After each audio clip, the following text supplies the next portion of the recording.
Entonces vamos a pasar un poquito a hablarles dónde se cree que se hablaba el otomangui, por si les quedó la duda de, de qué hablaban los de Teotihuacán, probablemente hablaban una lengua o hablaban otomangui. Bueno, entonces les voy a compartir el mapita de nuevo.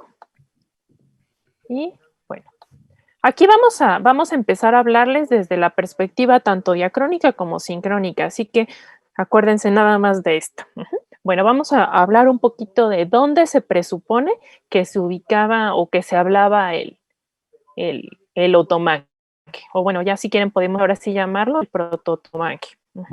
Vamos a tener que se presupone que el proto-otomangui se hablaba en el Valle de México, en el Valle de Morelos, en la cuenca del Balsas, el Valle de Puebla, el Valle justamente de Teotihuacán, el Valle de Oaxaca y la Mixteca Alta. Acuérdense que la Mixteca Alta es la parte, a ver, vamos a mover un poquito acá, la parte, digamos, ¿qué sería? La que está pegada a Puebla, norte, sureste, noroeste del estado de Oaxaca.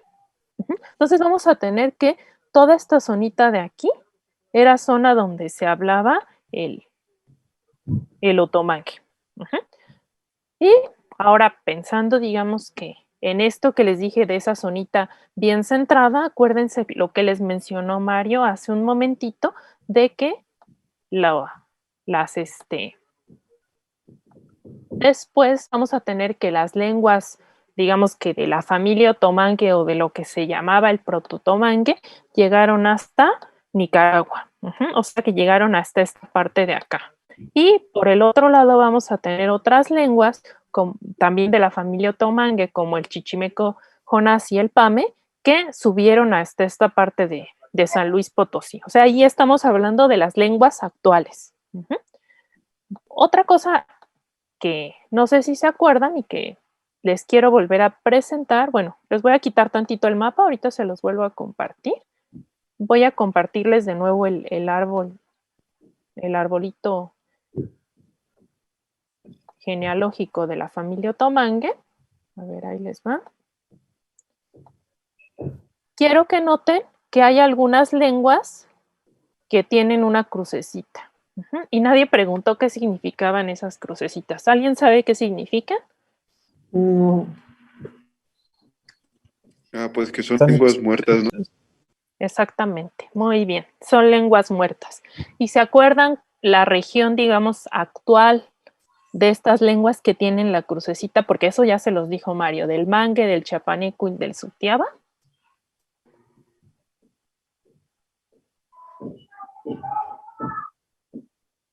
¿No se acuerdan dónde se hablaba? Ya Sí, pues me parece que pues de Chiapas a, no sé, Costa Rica, algo así. Exactamente, de Honduras, Chiapas, Nicaragua y Costa Rica. Pues qué curioso, ¿verdad? Que justo las lenguas, ¿se acuerdan el mapita que les mostré? Yo les dije que el otomangue se hablaba, digamos, en la parte más centralita, pero con el tiempo, pues los grupos se fueron moviendo. O sea, el otomangue se hablaba, digamos, en la parte más centralita del mapa que les mostré. Con el tiempo se fueron moviendo los grupos, fueron bajando y subiendo, y vamos a tener que los que estaban pobrecitos se fueron más hacia el sur, pues se murieron. Y vamos a tener que, si notan viendo todas estas, que hay de aquí, ninguna tiene crucecita, ¿verdad? Todas estas se quedaron en la parte más centralita. Entonces, muchas veces también bueno, y el mepa que anda por acá, que también es una lengua bastante viva, también, bueno, se habla en Guerrero, también sigue siendo una lengua vital. En cambio, estas pobrecillas que se fueron tan al sur, pues nada más se fueron, le digo, era lo que platicaba con Mario ayer, se fueron a morir, ¿no? Y ya pues no tenemos registros de estas lenguas. Bueno, entonces ya tenemos, digamos que claro, que el otomangue se hablaba en una partecita sobre todo, y que por curioso, en el Valle de México, acuérdense, el Valle de Morelos, la parte del Balsas, que es una parte muy importante en el desarrollo justamente por el río, en el Valle de Puebla, en Teotihuacán, en Oaxaca, que es que la zona de valles donde vamos a tener un montón de zapotecos y en la parte de la Mixteca Alta. De ahí se fueron moviendo y llegaron en el norte hasta San Luis Potosí y en el sur hasta Nicaragua, y pues las de Nicaragua valieron. Entonces, vamos a tener que la familia Otomangue la agrupan en 8 familias lingüísticas. Acá vamos a tener las 8 familias, que es la Mepá Subtiaba, el Chorotegano, el Otopame, el Chinanteco, el Mixtecano, el Amuzgo, el Zapotecano y el Popolocano. Y bueno, aquí está como, digamos que esto es un como resumen del mapa que les mostré hace ratito que hicimos. Y tenemos las 2 ramas más grandes, que es la del Otomangue occidental y la del oriental. Acuérdense que respecto a la lengua que va a tratar el curso, que es el zapoteco, vamos a tener que la rama o cuando empezó la separación, porque acuérdense que tenemos que verlo en profundidad. Acá estamos hablando de 6,000 años. Entonces, vamos a ubicar a nuestra lengua de estudio de este curso, que es el zapoteco, y a su familita, que vamos a ver la semana que entra, vamos a tener que esta ramita tuvo una profundidad de aproximadamente de 2,500 a 2,000 años de antigüedad. Entonces, lo que vamos a empezar a hacer ahorita es ver cuáles son las características que van a compartir sincrónicas las lenguas otomangues. Bueno, entonces le empezará Mario con los aspectos fónicos. No sé si lo tomamos de corrido o paramos. Pues sí, ya van a ser las 12. Pues si quieren, Sí. entonces paramos aquí y nos vemos 12:15 y empezamos a ver ya los rasgos sincrónicos. Igual piensen ahorita si tienen alguna otra duda respecto a esta profundidad y a cómo de un centro se fueron, digamos que no sé cómo llamarlo, moviendo los grupos que fueron formando las lenguas sincrónicas actuales, ¿va? Entonces nos vemos 12:15, ¿va? Hay una pregunta de Jordi que yo creo que ya nos va a permitir empezar. Dice, ¿existe una característica común que compartan todas las lenguas otomangues? Sí, sí hay características, sí tienen características en común. Pues, y pues yo creo que vamos a darle, ¿no? Sí. Ok. Bueno, antes de empezar a hablar así de, pues estas son las características, tal, vamos a hablar de niveles de análisis lingüístico que, perdón si somos muy repetitivos con algunas cosas que están viendo en otras clases que van a ver o que ya vieron en Introducción a la Lingüística, pero sí queremos que el pisar sobre suelo firme y que estemos todos en sintonía con lo que estamos viendo, ¿no? La lingüística no estudia el lenguaje como un todo, sino que digamos, métodos, por metodología, se hace una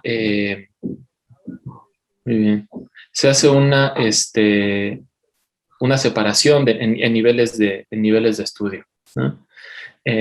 Esos niveles de estudio podemos llamarlos podemos hacer distintas divisiones, ¿no? Podemos empezar fuera de lo que es el análisis lingüístico como tal, que está la fonética, la fonología, ya como una parte estructural de los sistemas lingüísticos. Pues podemos discutir con más o menos argumentos de si la morfología constituye un nivel de análisis por sí mismo o no, pero vamos a por lo pronto decir que sí, morfología. Después, sintaxis, que gracias a Chomsky está en el centro de la lingüística desde hace, pues, ya casi 70 años. Después, la semántica. Y por encima está la pragmática. Podemos seguir con discurso, etcétera, etcétera, pero vamos a centrarnos en estas características, en estos niveles de análisis. Que son los niveles básicos. Exactamente, son los niveles básicos de análisis lingüístico. La fonología se encarga del estudio de las unidades distintivas, aquellas unidades que nos permiten diferenciar entre dos palabras. Por ejemplo, tenemos poro versus toro, ¿sí? Poro, toro. Fíjense que la única diferencia entre estas dos palabras es en qué parte de la boca estamos articulando el primer sonido. Poro. En la primera estamos articulándolo con los labios, cerrando los dos labios, pegándolos al máximo, mientras que en la segunda estamos articulándolo con la lengua. Toro, toro. La lengua y la parte rígida del techo de la boca con los dientes. El nivel de análisis de la lingüística que se encarga de ese tipo de unidades es la fonología. La morfología se encarga de ver cómo se forman las palabras en las lenguas determinadas. Pensemos en el español, nuestra lengua materna, una palabra como palabra. ¿Sí? Esta palabra no es un monolito, sino que está constituido por al menos dos elementos. ¿Cómo podemos saberlo? Pues porque podemos contrastar esta palabra con algo como palabrota. ¿Sí? Aquí vemos algo que se mantiene, esta parte, y algo que cambia. ¿De acuerdo? Podemos hacer divisiones y decir que esta palabra está constituida por 3 elementos. Cada uno de estos elementos va a aportar su granito de arena para construir un significado más general. Bueno, pues la morfología se encarga de cuáles son las unidades que aportan significado o su pequeña parte de significado a una palabra y cómo se relacionan estos elementos para formar palabras. La sintaxis, pues, se encarga de cómo se relacionan estas palabras con otras palabras. Por ejemplo, una palabra, ¿de acuerdo? Esto constituye ya no una palabra, sino una frase. Y la semántica se encarga del significado de las palabras. El significado ya sea referencial, es decir, el objeto en el mundo, ¿no? La referencia del mundo que tenemos de cierta palabra, como la palabra para perro, ¿no? Podemos dibujar a ese que está ladrando ahí, ¿no? Nuestro referente de perro, pues ahí está. Pero no nada más palabras plenas, llenas de significado con un significado referencial, etcétera, etcétera, sino también palabras con significado funcional. Por ejemplo, esta de acá. ¿Cuál es el significado de una? Eso ya es más difícil de dibujar que esto, ¿no? Pero también de eso se encarga la semántica, de ver cuál es la función o cuál es el significado relacional de ciertos elementos, como los artículos, en particular los artículos indefinidos, ¿sí? De manera muy, muy, muy laxa podemos decir que lo que significa esta palabra es que el sustantivo con el que se va a combinar, pues no es un conocimiento compartido por el hablante y el oyente, sino es cualquier cosa, ¿no? Cualquier palabra, no la palabra. Es eso justamente, confróntenla con o contrástenla con la palabra. Una palabra y la palabra. Yo les puedo preguntar, ¿me pueden decir una palabra? Me pueden decir absolutamente cualquiera y esa será una respuesta correcta. Pero si les pregunto, ¿me pueden decir la palabra? Pues ahí ustedes me van a poder preguntar con todo derecho de qué palabra estás hablando, cuál palabra es la que quieres. Bueno, pues esa diferencia en significado justamente la aportan los artículos, la diferencia entre artículo definido e indefinido. Bueno, vamos a ver características que definen a las lenguas otomangues, tomando en consideración cada uno de estos niveles de análisis. Vamos a empezar con la morfología. No recuerdo si tenemos morfológicos. Sí, morfológicos, sintácticos y semánticos, ¿no? Vamos a empezar con los fonológicos y de eso, pues, bueno, más bien, ¿quieres agregar algo, Sofía? No, nada más que no se vayan también con la idea, y creo que es a veces un error grande que solemos tener cuando empezamos a trabajar lingüística, que las divisiones son perfectas, ¿eh? Por eso está bien bonito este esquemita que les hizo Mario, porque imaginen que la lengua es un pastel y en vez de seccionar en rebanadas, imaginen que el pastel tiene capas. Ajá. Entonces ahí ya no estamos extrayendo un nivel por completo, ni tampoco lo estamos seccionando, sino como estamos viendo las capitas, siempre vamos a tener va a haber unas fronteritas donde vamos a tener mucha interacción entre estos niveles de análisis lingüístico. O sea, los niveles no son algo totalmente seccionado, sino siempre van a estar relacionados unos con otros. Palabras que no varían, no entiendo reglas sintácticas muy estrictas. Bueno, no sé si tengan alguna duda. Sí, sí, muy, muy pertinente lo que nos dice Sofía. Sí. Esto es una división puramente metodológica. No quiere decir que estas sean las divisiones, ¿no? La fonología, por ejemplo, está en todos lados. La fonología está en la sintaxis, la fonología está en la morfología, la fonología está en la semántica, ¿no?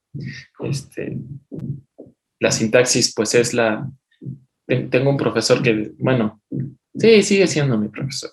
Todos mis maestros siguen siendo mis maestros porque nunca dejan de... Bueno, tengo un profesor que decía que la sintaxis era la reina de la lingüística, ¿no? Que era la que movía los hilos y que era la que dirigía absolutamente todo. Paradójicamente, ese maestro me daba fonología. Bueno, vamos a ver cuáles son las características fonológicas que distinguen a las lenguas otomangues. El rasgo más característico de las lenguas otomangues, sobre todo pensando en el área en la que se hablan las lenguas otomangues, que es el área mesoamericana, que además también es un área lingüística, es que son, a diferencia del resto de las lenguas mesoamericanas, son lenguas tonales. ¿Qué quiere decir que son lenguas tonales? Vamos a ver. La característica más prominente es que son tonales.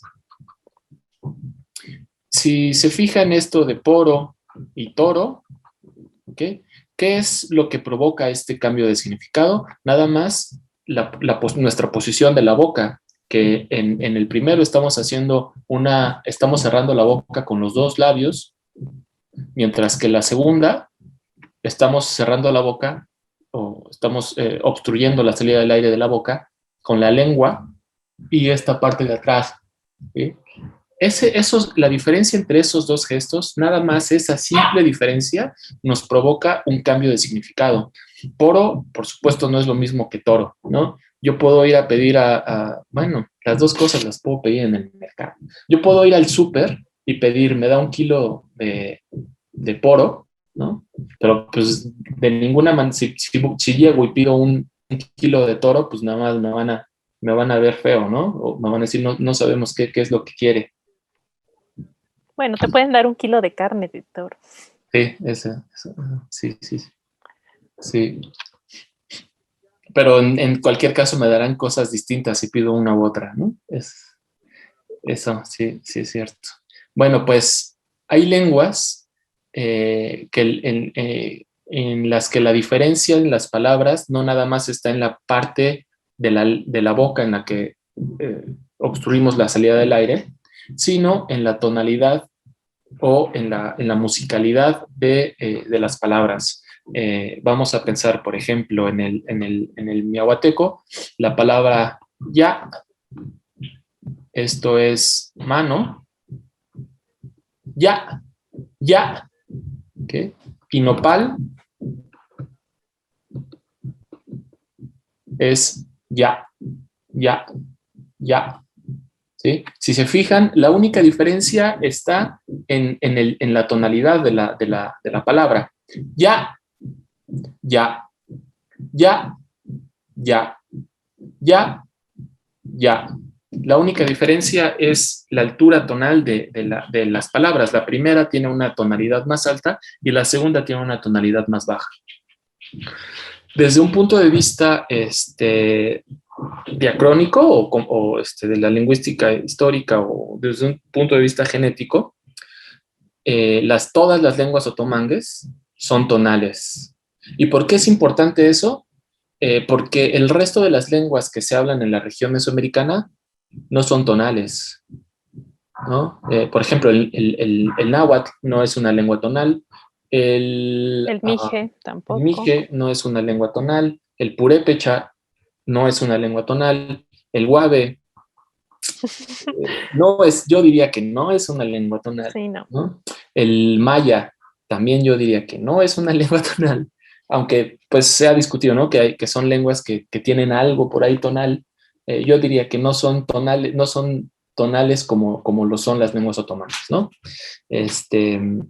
El, el tzotzil, el celtal, tampoco son lenguas tonales. ¿Okay? Entonces, esa es una característica común en todas las lenguas otomangues. ¿Y qué nos lleva a pensar, o más bien, qué nos dice que todas las lenguas otomangues sean tonales? Pues que el ancestro común de todas esas lenguas también era tonal, ¿no? Bueno, eso vamos a verlo más adelante porque ahora estamos viendo nada más características generales, después veremos las características genéticas, las características de la lengua madre. ¿Tienen alguna duda o algún comentario respecto al tono o a qué me refiero con esta diferencia tonal? Se ve más o menos, digamos, a grandes rasgos qué es el tono. Bueno, voy a aprovechar para hacer el anuncio de al menos el de Mario Soba. Va. Ya, ¿sí?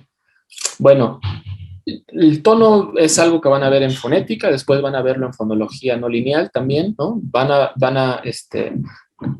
a estudiarlo, digamos, con más profundidad de lo que estamos haciendo ahora. Ahora nada más queremos mencionar ciertas características de las lenguas y esta, pues, por supuesto, es una, no podemos obviarla. Y también es una característica bastante prominente de las lenguas zapotecanas y hay gente que se dedica a estudiar el tono en las lenguas zapotecas. Una de esas personas es Mario Chávez Peón y como Sofía les había comentado la sesión de la presentación, vamos a tener invitados y Mario va a venir a darnos una plática sobre tono, ¿sí? Exclusivamente sobre tono y después tal vez sobre tono en lenguas zapotecas. Entonces, él nos va a explicar mucho más cómo se produce el tono en términos físicos, fisiológicos, exactamente, en términos acústicos, cuáles son las propiedades, las diferencias, etcétera, etcétera, cómo es que estas diferencias se logran capturar en términos lingüísticos y en términos fonológicos, etcétera, etcétera.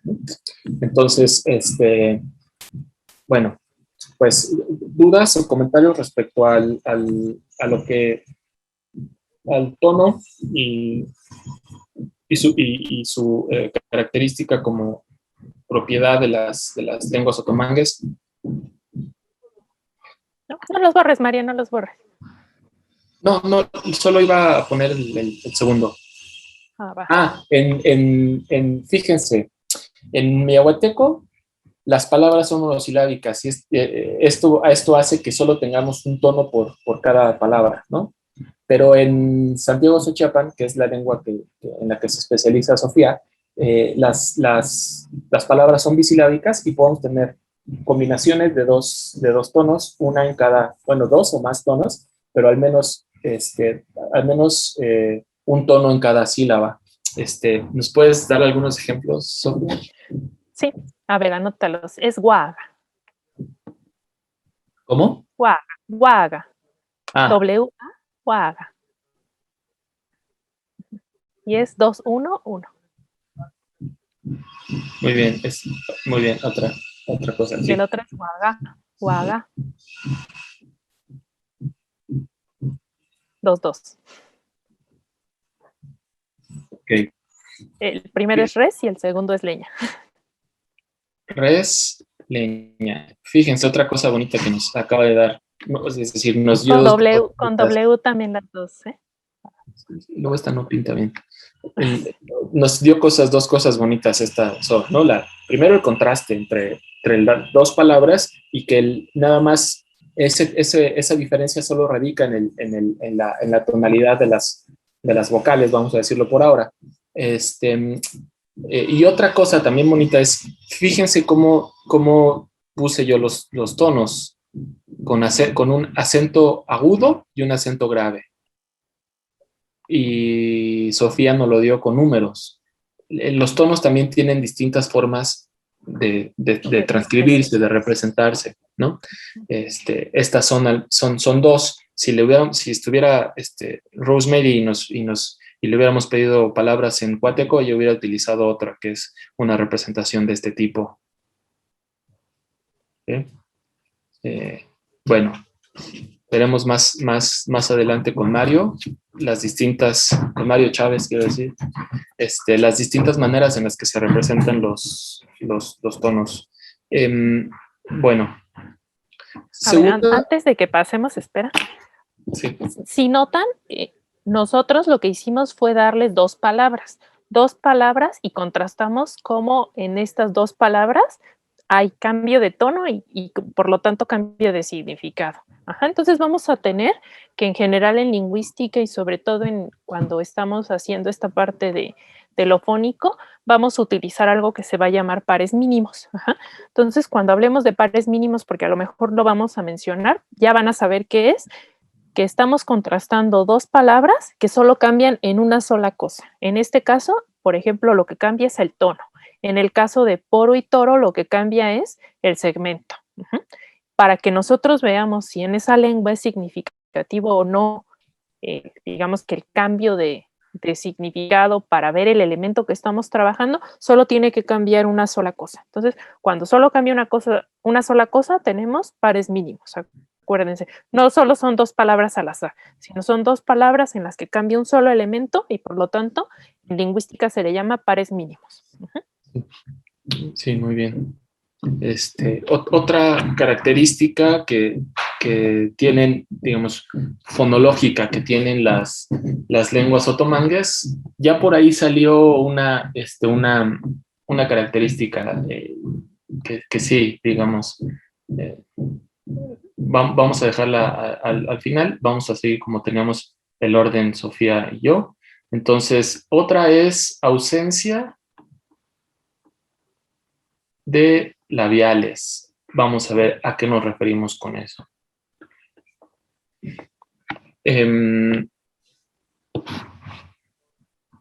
Los distintos sonidos lingüísticos se pueden producir de una gran diversidad de maneras, ¿no? Una de las maneras en las que se producen los sonidos lingüísticos es alterando la forma de la cavidad oral, ¿de acuerdo? ¿Cómo alteramos la forma de la cavidad oral? Pues obstruyendo o moviendo la lengua y los órganos que están dentro de la boca, ¿sí? Por ejemplo, no es lo mismo si pongo la lengua en los dientes que si pongo la lengua atrás en la campanilla. Voy a producir sonidos que se nota como distintos. Ta, ta, ka, ka, ka. ¿Ven? Se escucha de inmediato un sonido distinto, ¿sí? Entonces, a los distintos lugares en los que yo puedo obstruir o modificar o sin modificar la cavidad oral, se les conoce como puntos de articulación. Es algo que van a ver en fonética con Carlos Wagner o con Hugo Carrera, quien les dé. Un punto de articulación son los labios. Pa, pa, pa. Ven, yo estoy modificando la forma de la cavidad oral subiendo este labio hacia arriba. Pa, pa. pa. Hay otros puntos de articulación, a uno que se le conoce como alveolar, porque la lengua va hacia los alvéolos, que es esta parte rugosa del techo de la boca. Ta, Los ta, colchoncitos detrás de los dientes, ¿no? ta, ajá, exacto. Ta, ta. Luego hay una parte, si ustedes toquen con su lengua, vayan recorriendo con la punta de la lengua, vayan recorriendo desde sus dientes hasta atrás, hasta donde puedan. Y vayan sintiendo las distintas texturas que tienen en su boca. Los dientes, por supuesto, después un poco más atrás hay una parte rugosa, ¿no? No lisa, sino que tiene como ciertos topecillos. Después viene una parte dura y plana, plana. Después, más atrás, viene una parte blanda. ¿Sí? Eso quiere decir que en esa parte ya no tenemos hueso, ya estamos tocando una membrana que separa el interior, o sea, lo que está al interior de nuestro cráneo y la lengua solamente está separada por una pequeña membrana. Y después hay una parte que ya no podemos tocar con la punta, pero que sí podemos tocar con la punta de la lengua, quiero decir, pero que podemos tocar con la parte de atrás de la lengua, que podemos decirle la raíz de la lengua. La tocamos y es aún más blanda. Y si intentamos irnos más atrás, probablemente nos dé asco y nos den ganas de vomitar porque estamos en la zona que se le conoce como campanilla. Bueno, las lenguas pueden tener, más bien, las lenguas tienen distintos puntos de articulación. Articulan o los hablantes de las lenguas, que son los que articulan los sonidos usando diferentes puntos de estos que acabamos de recorrer con la lengua. Uno de los más comunes es el labial, que es este gesto, o el bilabial. Por ejemplo, el español tiene papa, ¿no? Eso, digamos, la obstrucción con los labios es la que nos da el significado de la palabra, o una de las partes que nos da el significado de la palabra. El francés tenemos père, ¿no? Igual para padre o papá. En inglés tenemos Peter, Paz. Peter o Paz o ¿no? Father, ¿no? Es labial, pero no bilabial, ¿no? Sí, Peter, lo que sea. ¿Alguna otra lengua? En gallego, una palabra con P en gallego o occitano.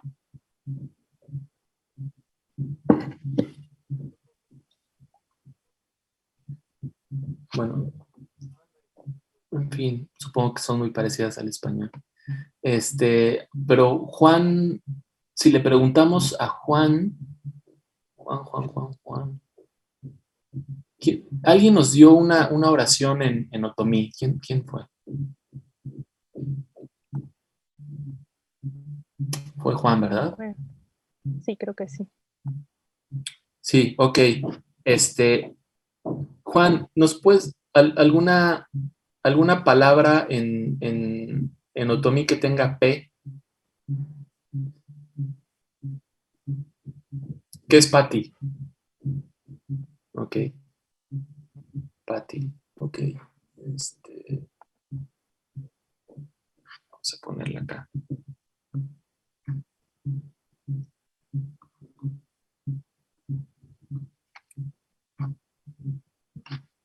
Y supongo que acá tiene, o sea, es el verbo calentar. ¿Cómo diría, o sea, cómo dirías algo como Sofía calentó la tortilla?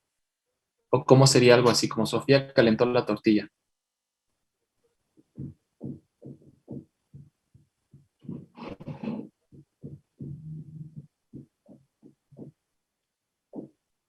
Ah, mira.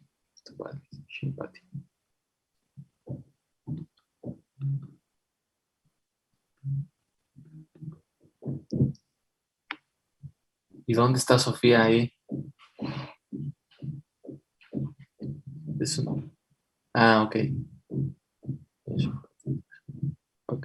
Bueno, entonces, una de las características de las lenguas otomangues es la ausencia del punto de articulación labial. Ahora, va a parecer ok, va a parecer que es una contradicción porque el otomí, ya nos acaba de decir Juan que hay palabras en otomí que tienen P. Y pues en zapoteco también hay palabras que tienen P. Por ejemplo, yo puedo decir, chayote es yap. Supongo que en Xochiapan es algo como yapa, Yapa. yapa, Yapa. yapa. No, con africada.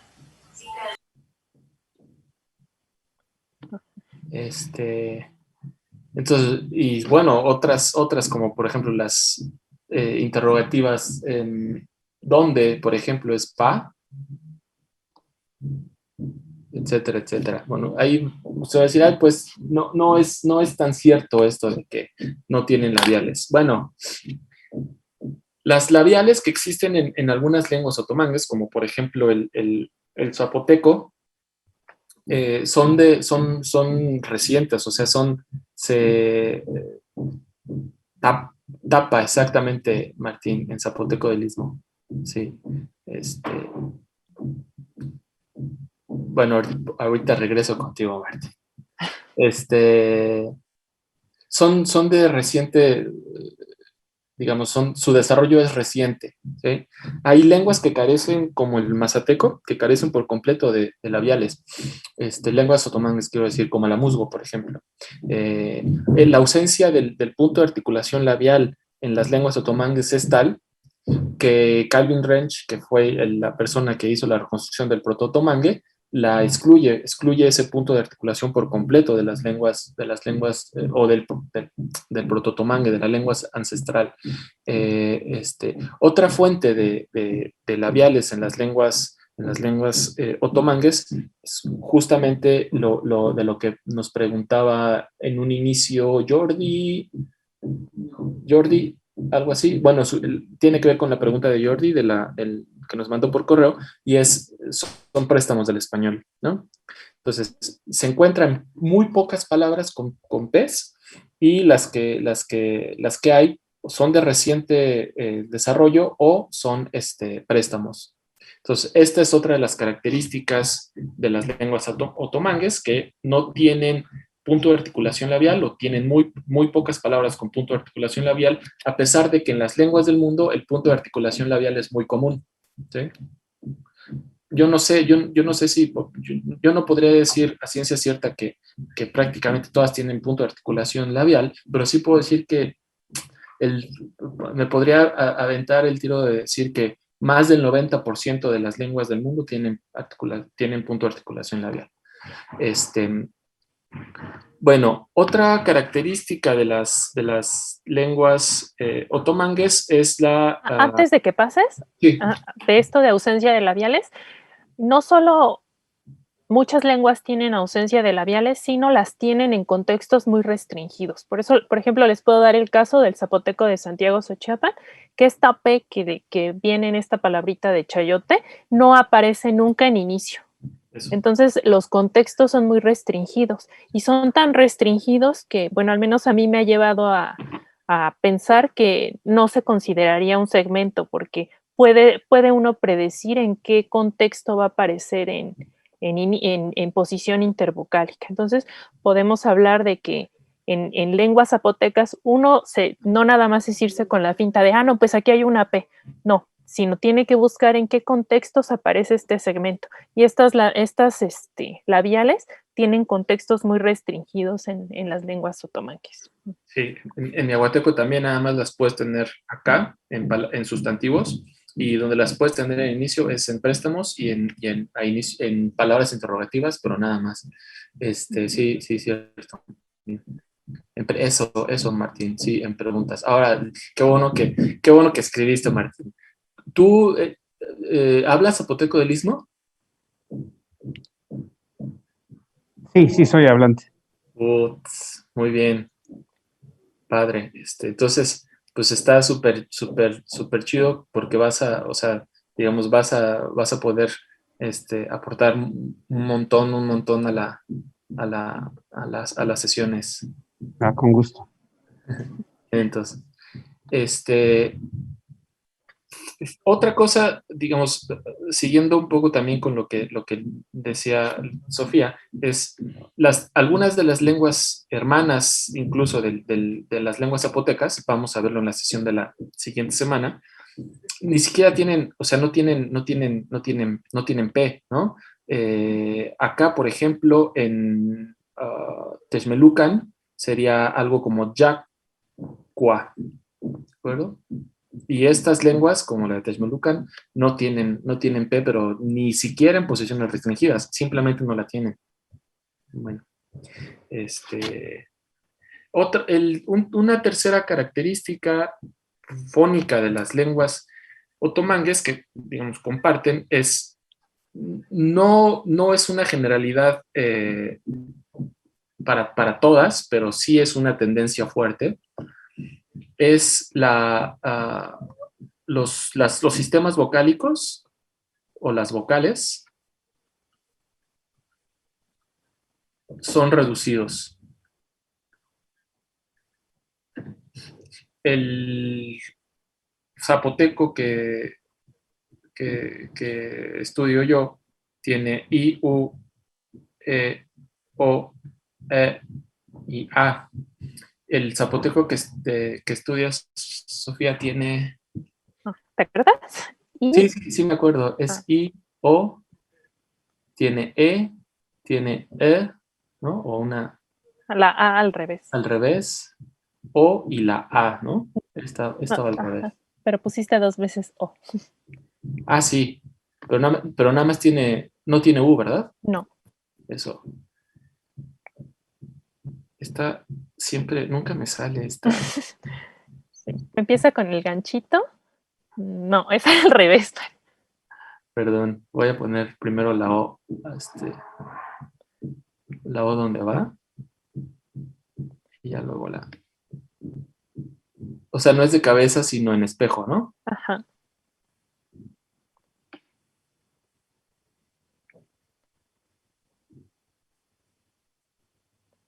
No. ¿No? No. Ay, es que no la puedo dibujar. Ya a ver, te la pego en el chat. Sí. Ahí está. Es esa. Esa. Ah, ya, sí, sí es boca abajo, pero no con el ganchito en espejo, además. Ahí está, ¿no? Sí. Y pues Martín, aprovechando la ocasión, ¿cuál dirías que es el sistema vocálico del zapoteco del Istmo? Pues según yo, ahí tenemos las 5 vocales. A, E, I, O, U. Hay palabras. Vamos a poner I, O y A. Ya después discutimos lo de la U. ¿Te late? Sí, claro. ¿Sí? Bueno. Sí. Para mí sí hay palabras con U, pero bueno. Sí, sí hay palabras, pero se puede, bueno, creemos que se pueden predecir dónde vas a tener U. Por ejemplo, uno debe ser algo como tubi. Ese es una variante de Tehuantepec. Yo soy de Juchitán, allá decimos Tobi. Tobi. Por ejemplo, para decir todo, hablando de dimensiones, se dice Gidubi. Órale. Está padre, ¿eh? Dubi. Dubi. Ok, pero en los números tienes O, está padre. Bueno,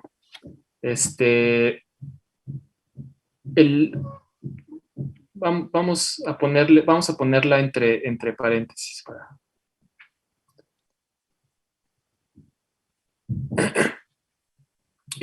pero el proto-zapoteco, es decir, la lengua de la que descienden todas las lenguas zapotecas, tenía solamente 4 vocales.